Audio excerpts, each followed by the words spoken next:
Hello, thanks for returning. Welcome back to the Gleam fishing channel. I'll do something a little bit different today because your comments have been really great and really positive, and there definitely seems to be a bit of interest in the fishing industry and boats and old boats and all of those things that we love, those of us that have been in the industry. I thought I might talk a little bit about Jack Guard. So Jack Guard obviously was my grandfather, so Jack Guard, the boat builder.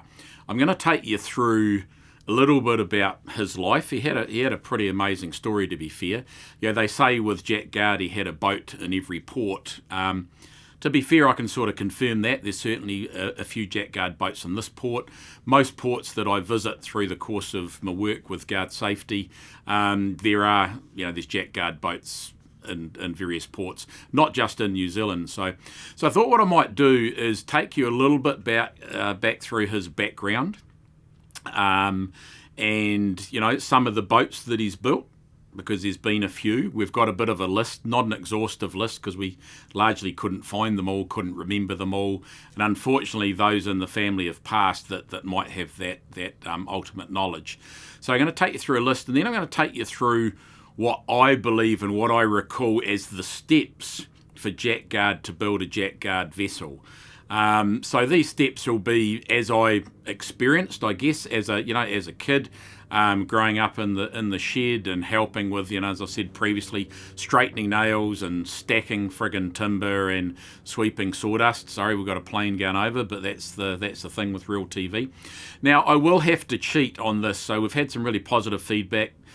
Shit, Darren, you got a good memory, da-da-da-da. Well, it's not that good, because today I'm going to take a few notes. So I apologise if you see me glance away, but I want to get some of these dates right, because to be fair, my grandfather was pretty bloody awesome, and I want to do him the justice, particularly him and his boats, and make sure I get some of these dates right rather than just have a wild stab. So I do apologise if you see me look down or sideways, which I will.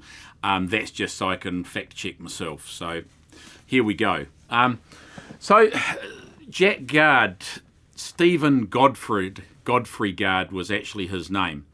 A lot of people sort of think, well, hang on, where did that come from? So when he was a young fella, so when a lot of people over the years get confused, so we call him Jack, everyone called him Jack Guard, but his name was Stephen Godfrey, and where did that come from? Well, when he was a young fella, he went to visit the King Turners, so they're relatives of ours over in Waitara Bay. So they were living in Pukatea Bay, just across from D'Urville Island, when they were young. So the Guard family bought Pukatea Bay in 1902. And Jack went to visit the family over there, and he was running around everywhere. Well, he was crawling at that stage, very, very young, and just getting in trouble. So they put him in a box, literally in a cardboard box. And one of his relatives, Uncle Salvi, I think they called him, went, look at that, he's just like a Jack in the box. So that's where the name Jack Guard came from, and that stuck with him for his entire life. So Stephen Godfrey Guard is actually Jack Guard. So he was actually born February the 13th, 1913 in Havelock. So there's a little old house there. You'll still see the house is still there. Just before you come along that straight heading from Nelson, and you just go up, and on your right-hand side there's a couple of little old houses there. One of them was a maternity home, and he was born there. So it's important to note that Jack was, so remember, he is an ancestor of Jackie Guard. So for those of you that might have seen the previous podcast, you'll see the story of the Guard. So, Jackie Guard arrived in New Zealand actually in about 1822, and whaling and sealing, and then he set up the first shore-based whaling station in 1827 inside Tory Channel. So Jack is a direct descendant of Jackie Guard. So the first boat, and I know I've touched on this previously, but the first boat he built when he was living in Pukatea Bay when he was the age of 11 was a little pram type dinghy called the Doughboy. And when I look at 11-year-olds now and I think about someone built a dinghy, you sort of largely think, what the hell? It seems a little bit surreal, but he did. It wasn't pretty by all accounts. and the family were pretty nervous about it. And as I said previously, they asked him to get rid of it because they didn't trust it. They thought that it was unseaworthy, and he refused. And ultimately, his granddad and his dad and one of his brothers broke it up with an axe and filled it with stones, which I've just learnt recently, and sunk it out in the bay in Pukatea Bay. Pretty traumatic stuff, I would have thought, for an 11-year-old, and Grandad was very tenacious, and all that did was actually spurred his desire to build more boats. One thing that I only recently learnt, they said it had an ugly stern. So, and for me, that's really surprising, because one thing that Jack Guard boats are known for is having a really nice looking stern.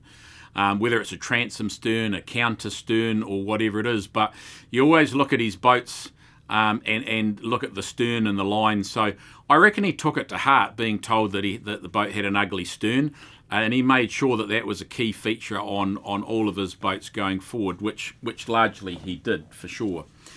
So in 1932, he badly cut his hand, so he kept on building boats. He just thought, bugger you, you've got rid of my dinghy, so he just kept building boats and mucking around in the bush. 1932, when he was doing some house building, he badly cut his hand on a saw blade, and he went into the local hospital, and they were going to cut it off because he went through all the tendons and everything. And true, Grandad or Jack style, went like hell, you're not doing that. And they saved it, and he kept it. It gave him grief for quite a while, but eventually it came good, and he carried on to build all of those boats. So that was in 1932. 1936, he built the Rex. So the Rex 1, and that was his first boat, 42-foot vessel, counter stern.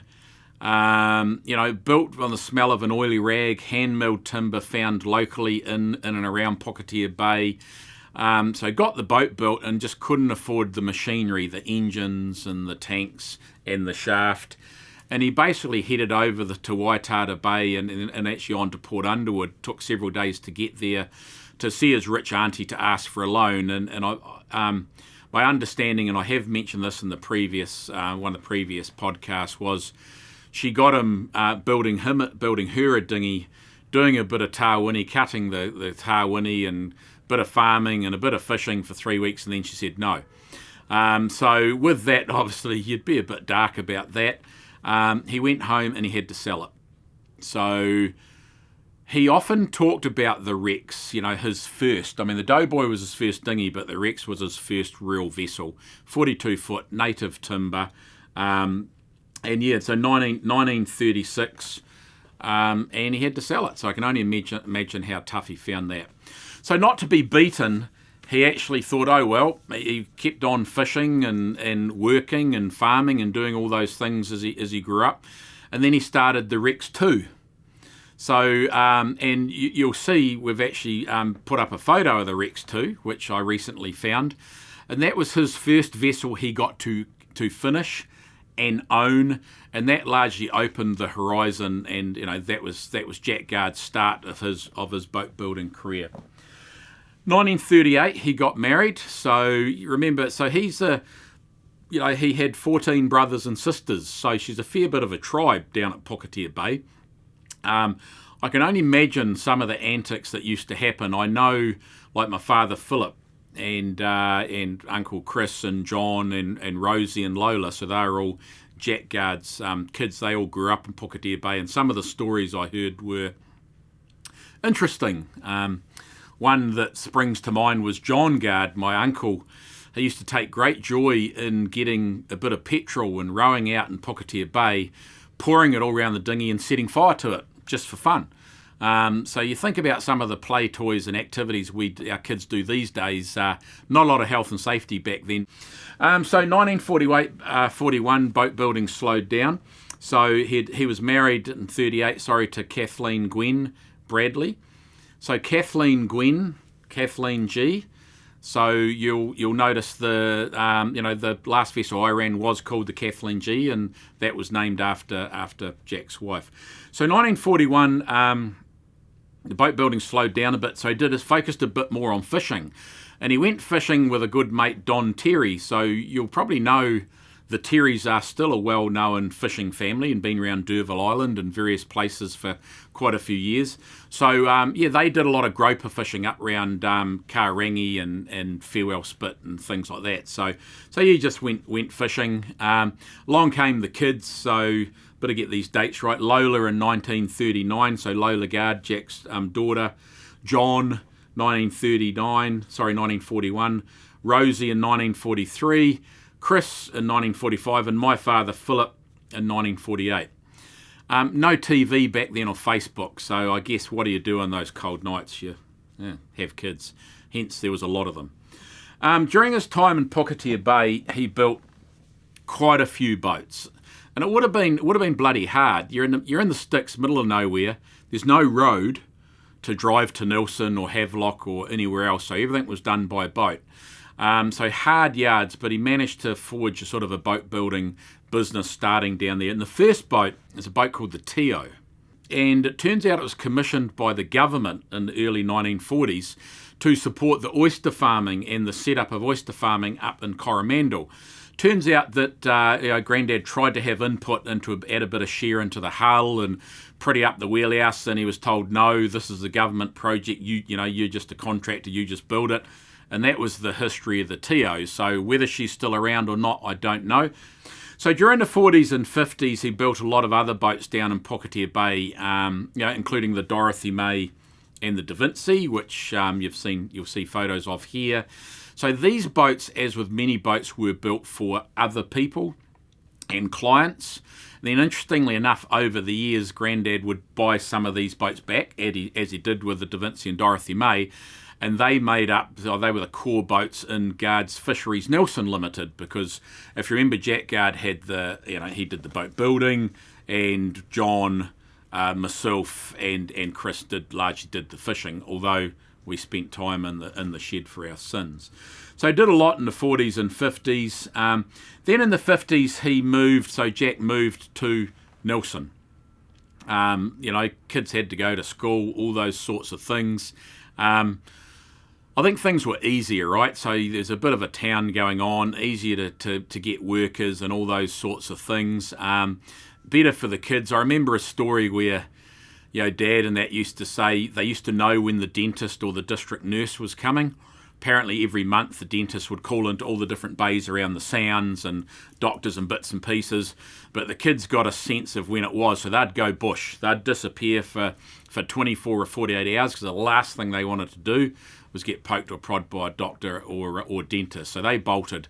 And I think coming to town sort of ended some of those luxuries, so they were captured by some of the tortures that we currently experience.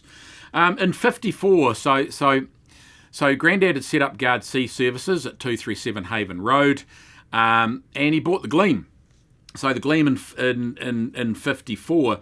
Interesting, and again, just found it, he paid £2,250 for the Gleam. The Gleam was a turning point because she was a large vessel, and it gave us access to passenger services, to freight, fishing further afield in deeper water, and she was well loved. The Gleam was used by the Elkingtons and the Leos, and a lot of people around D'Urville Island used her to cart stuff. I think Terry Elkington leased her for a period of time, so very, very important boat to that industry.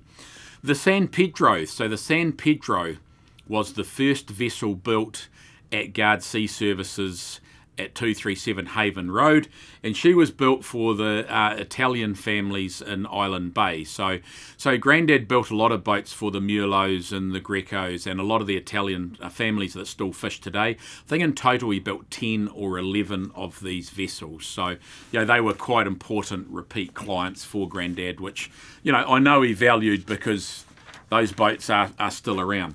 So what I'm going to do, at the risk of boring you, and I'm going to need me paper here, is take you through a list of some of the vessels that Grandad built, so Jack Guard. The Dawn 2. So the Dawn and the Dawn 2, or particularly the Dawn 2 was a tiny thing. The Dawn was a little clinker-built vessel about 18 foot long that we had pre the Gleam. So you'll see in the photo how tiny it was, and to think they used to journey from Pukatea Bay through the Sounds to Havelock. Apparently every now and then come to Nelson, but when you look at the size of it, that would have been a scary feat, and no doubt they end up buying the Gleam. So the Lucia. Now, I'll talk to you about this after, but this here is the Lucia. So this is a half mould that Grandad and a lot of boat builders actually built as part of the planning process. So this is the Lucia half mould of her hull. So the Lucia, the Belfast, the Gypsy. So the Gypsy was quite a small vessel, double ender. I remember it being owned by Mike Harris in the Sounds, doing a lot of scalloping. Like we did a lot of scalloping in the early days in the Pelorus and Marlborough Sounds, and Mike Harris had the Gypsy, awesome little vessel. The Miss Portage. So the Miss Portage is still around, and many of you I'm sure will know her. The Jean is still around.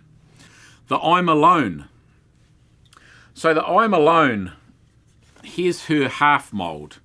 So again, a half mould. This was often the beginning process for the design phase of building one of his wooden vessels. And you might see there's actually some words on the back of this half mould. So I'll read that out for you. So I'm Alone half model. Built Pukatea Bay, French Pass. Built for John McCauley. Built by Jack Guard, 1950. She was 34 foot long and 10 foot wide. Powered by a JP2 Lister 18 horsepower engine. So, you know, that's pretty cool, and I'm very fortunate to have quite a few of Grandad's half moulds. So the I'm Alone.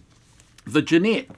So local fisherman Tony Phillipson still owns her and fishes with her and does incredibly well. The San Gregorio. That was one of the boats that went to Wellington to the various Italian families. The San Antonino. She is still, I understand, on the Wellington waterfront. So if you walk around there, you'll see her. And her sister ship, the San Antonio.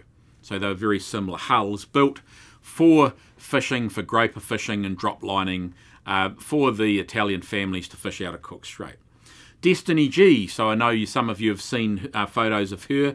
She had a sister ship, which again I didn't know. She had a sister ship called the Lolina. And the Destiny G is certainly still around. Tanko. Don't know much about her. The Cleone. So the Cleone, you'll see a photo of her here.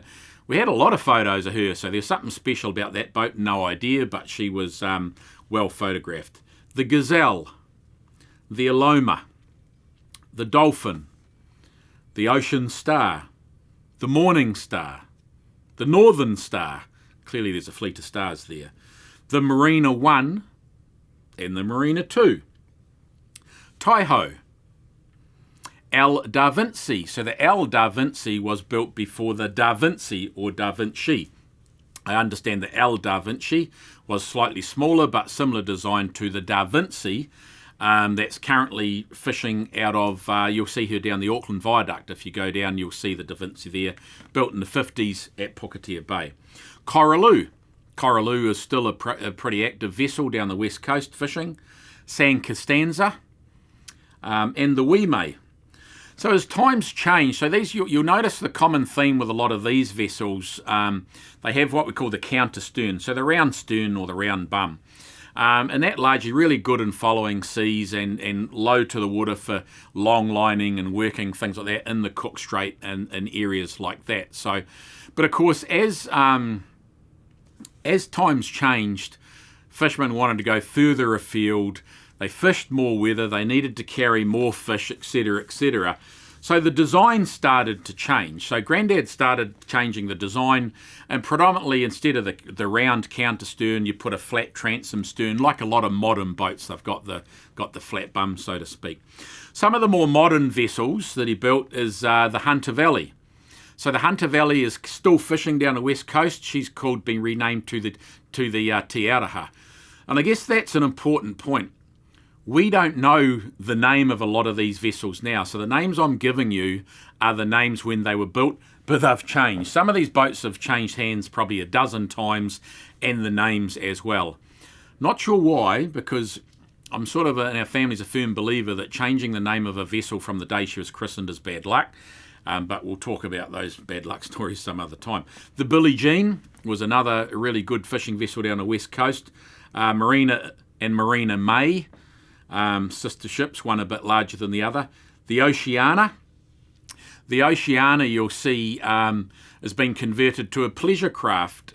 When I sort of Googled Jack Guard boats, it was really interesting to see how many have been converted to pleasure craft and done a really good job. Like some of the wooden hulls have been fiberglassed and teak applied and absolutely beautiful. So some of his vessels, which are coming up to 100 years old now, are still, I know there's a lot of them up around the Auckland region that have been converted into beautiful, beautiful ships. So they'll live on for a long time. The Matai, so the Matai was another one. We used to scallop alongside her quite often with boats like the Gypsy and the Tequila, for example, in the Sounds. So when the family sort of grew, so Jack was in Nelson in the 50s, boat shed was going pretty well. His son John, so his eldest son John, served his time as an apprentice. I sort of wonder how much sawdust he had to sweep and nails he had to straight when compared to me. I never got offered an apprenticeship, so maybe I was only deemed suitable for sweeping sawdust, I don't know, but I don't think I missed out. I went straight to fishing and not really boat building. So there was always that time where the weather was bad, you're in the boat shed. And another, I guess, an important bit of Nelson history, and some of you might remember it, there's the old church next to 237 Haven Road. It's been fully done up now. It looks awesome. It's amazing. But for years it was just an old blue historic building. We used to build our nets and engines in there. So you had the boat shed there at 237. And then in the old church, and it was an old church / seafarers mission from the 1800s, that's where we used to build our nets, our ground ropes, and all our engines for our boats. It's also where I used to hide another place, either the back seat of the car or in the church to avoid the sweeping of sawdust. So some of the more modern boats in the later years that Grandad built, and some of them you're probably familiar with, some of them are down here still in Port Nelson, and I've seen them in various ports around the country. The Tenacity, beautiful craft built for Harry Jordan, still sitting here in Nelson at the moment, for sale if you want it. It's a beautiful boat. The Starlight, the Sea Mist, both of those vessels built for the local Roach family, so they are a well-known fishing family as well, with a D'Urville Island background and heritage, so they were repeat customers, which again I know Grandad was really grateful for. The Challenger, so the Challenger got quite a few photos of her. She was sort of a square stern, more modern vessel, just starting to be higher volume, higher capacity, higher capability vessels. Abel Tasman Explorer, so when you look at her, it's one out of the box. The hull is timber and the top is aluminium, and it's not a fishing vessel. So it was built for Grandad's great friend John Wilson over at Abel Tasman Experiences, Wilson's experiences over in the Abel Tasman National Park, and she was built to carry passengers. So that was an interesting build, something a bit different, and a great vessel. Then there was the big three. So a lot of the Grandad's vessels were around that 40-foot mark, and then he started to sort of get bigger. And the biggest three vessels he built were firstly the Marconi, wheelhouse forward but round stern. There was the Lady Sarah, built for Heartstones out of Ragland, and she had like orange roughy winches, etc. She was a bigger capacity boat.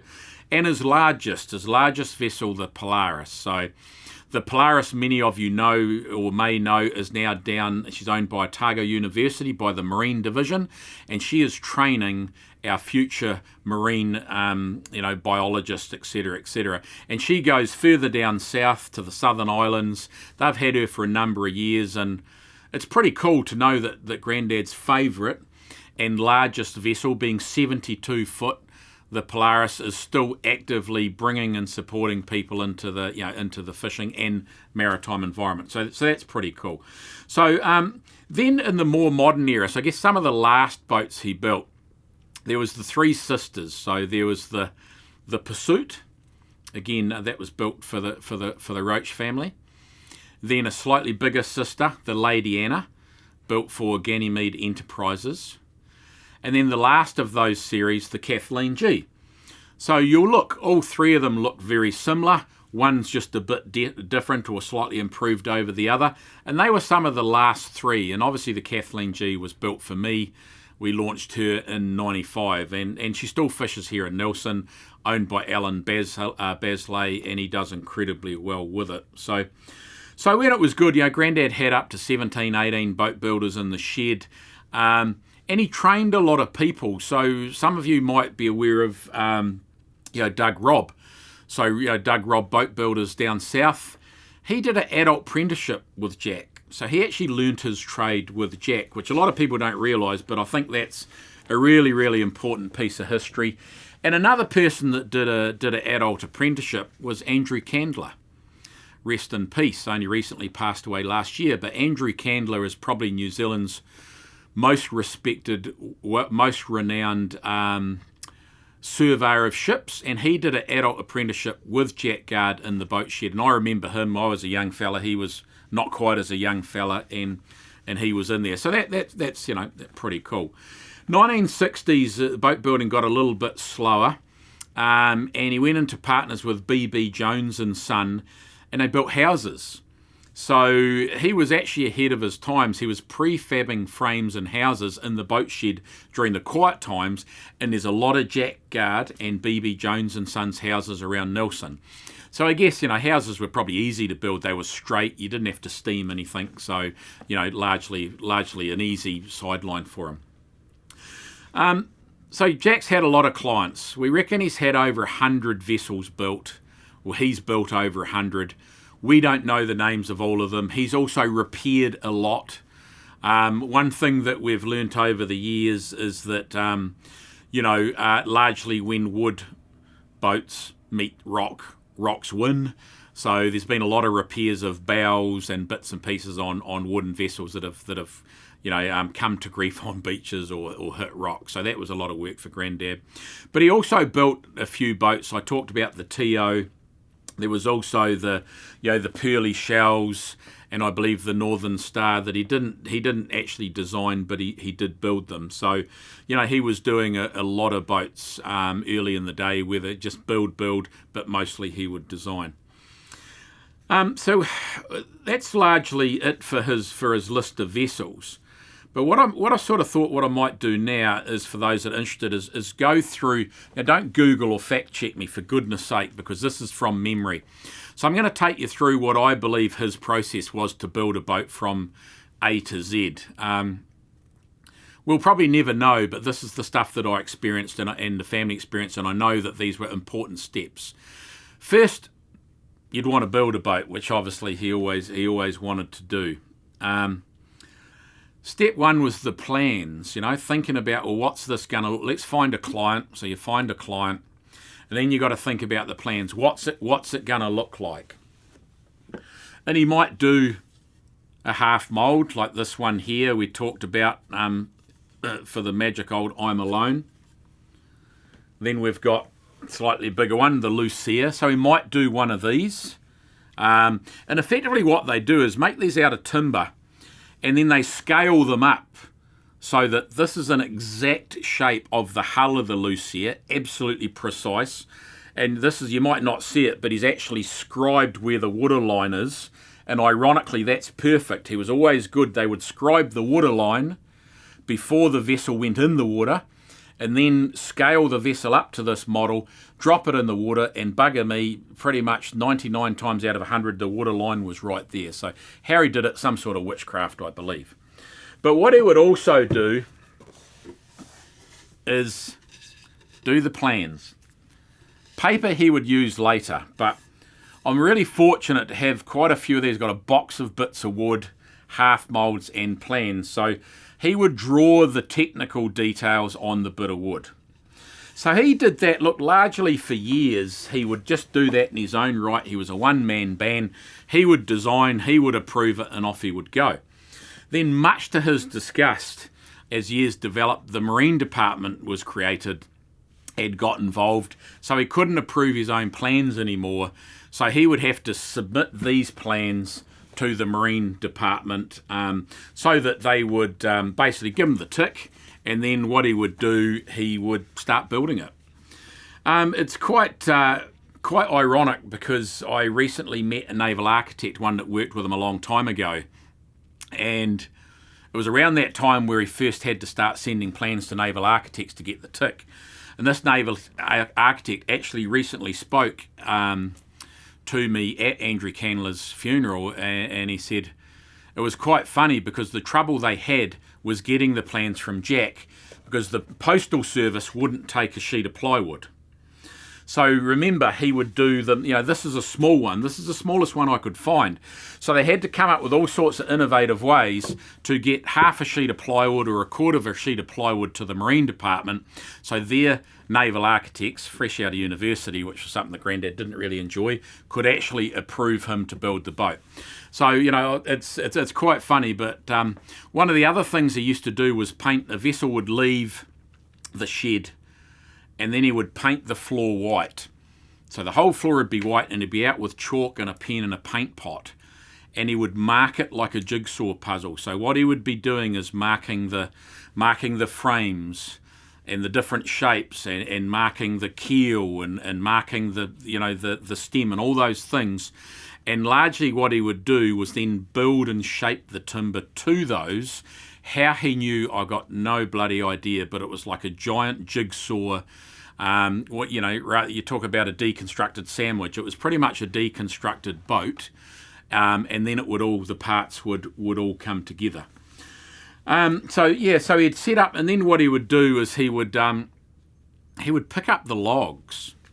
So once he had the plans approved, and he had the client, he would actually go and source the logs himself. So I know he went to Sentons and Coromandel a lot, and there was in Northland there was a lot of carry logs up there. So you might see some of the images on this podcast of him in front of logs. So that is actually him hand selecting relevant logs to build that vessel. So just tells you the commitment and the labour of love to building a vessel.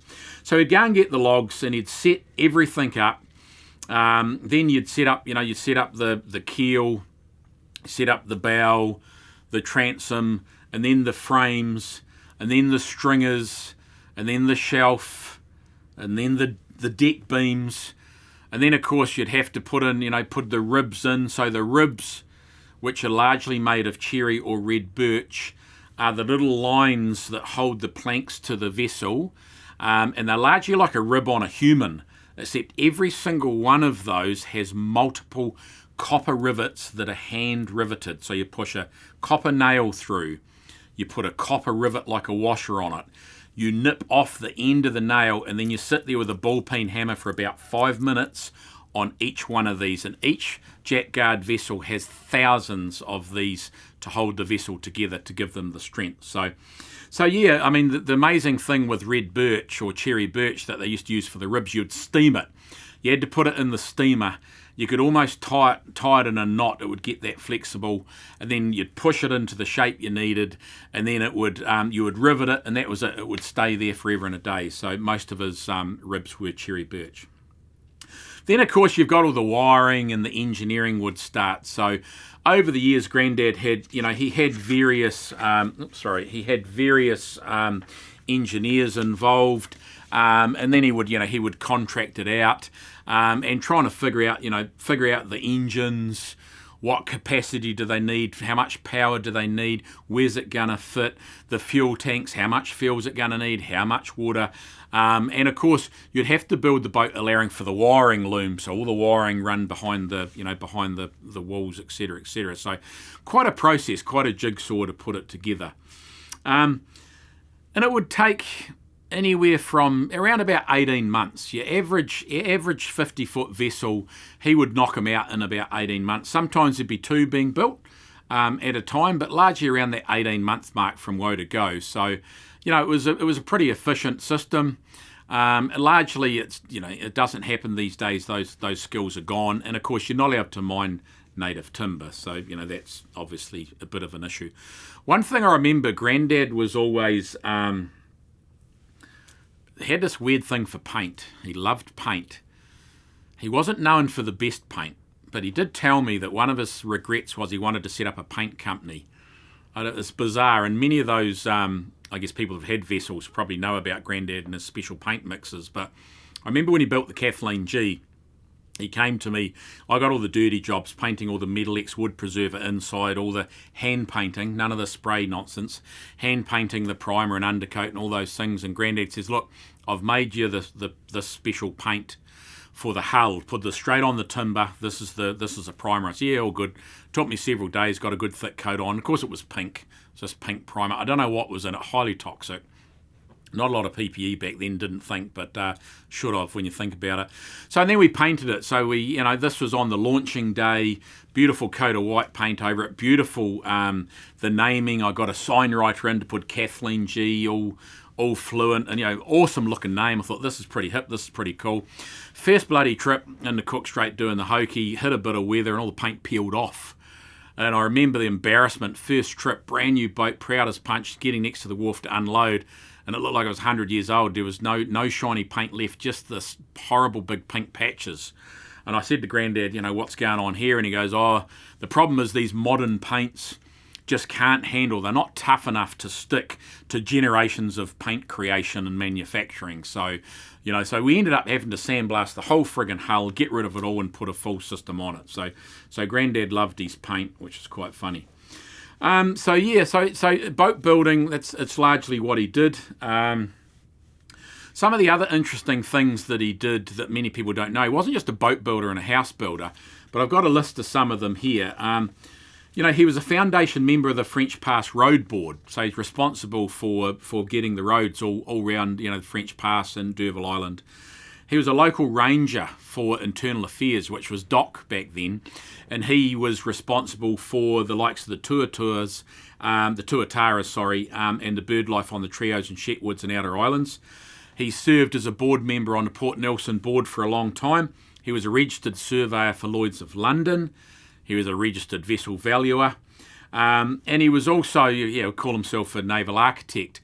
It's funny how his designs, although he was building boats from the early 1900s right through to the time he passed in 2009, literally, and you'd think it was old school, technology, but the Queen Elizabeth, the first one, the police launch, the self-righting one. Now that's a highly modern design vessel for the police force based in Wellington, and she's self-righting. Again, another thing I recently learnt was the hull was the same design as one of Grandad's boats. So the naval architect that designed that very modern self-righting vessel actually said to me, again at the recent funeral, that he used one of these to copy the design because he believed that those hull designs were as good as they got. So that's testimony to someone that spent a lifetime building boats. So so are the other things about Grandad? He never smoked or drunk in his life. That's probably why he made it to 97. Not all of us are going to do that, clearly. Actually, his uncle Alan, his last sibling, only passed away last year at 100. So he got the letter from King Charles. We actually cut his cake on his 100th birthday with the cutlass that Jackie Guard, you might recall, drew the line in the sand when he confronted Te Rauparaha many years ago. We used that. And I think Grandad was ahead of time with recycling. As I said, he always used to get me to straighten nails so he could reuse them, copper nails, and galvanised, to be fair. So he's the ultimate recycler. He probably should have been a race driver because he's the only guy, those that knew him, like travelling from the boat shed to his house up Queen Street around Haven Road, and his old Cresta or Morris 1100, he's the only guy, I reckon, that could get 10,000 revs out of one of those cars in first gear. The other gears were just for looks. It was first gear everywhere, and he chewed through a few engines, to be fair. But he didn't. He was a late driver. He didn't need to drive living down the pass. So he was awarded in 2009, just before he passed, which he was proud of, and I know we're greatly proud of. He was awarded the Queen's Service Medal for contribution to fishing and maritime sector for his decades of boat building, and it's pretty awesome and something that I know he was really grateful. We're really appreciative that the local MP actually came and gave him that in the rest home. So he was a tough guy, and he worked right up to not long before he passed. He had to spend a little bit of time in a rest home, which was, obviously he didn't enjoy, and neither did we, but, that was a necessary thing at the time. But I do remember I'd go and see him every now and then, and all he'd want to hear about was boats, fishing, and the industry. It's all he cared about. He didn't care if it was our boats, anyone else's boats, who's catching what boats are around, what's happening, and he was always had some really good, useful, proactive advice. I remember one day I was in the wood with him, and he's obviously having a moment, and he looked out the window and he was looking curiously, and I remember he said to me, "What boat am I on? She's got really strange lines." Being a boatman, the lines, it's how she looks, her shape.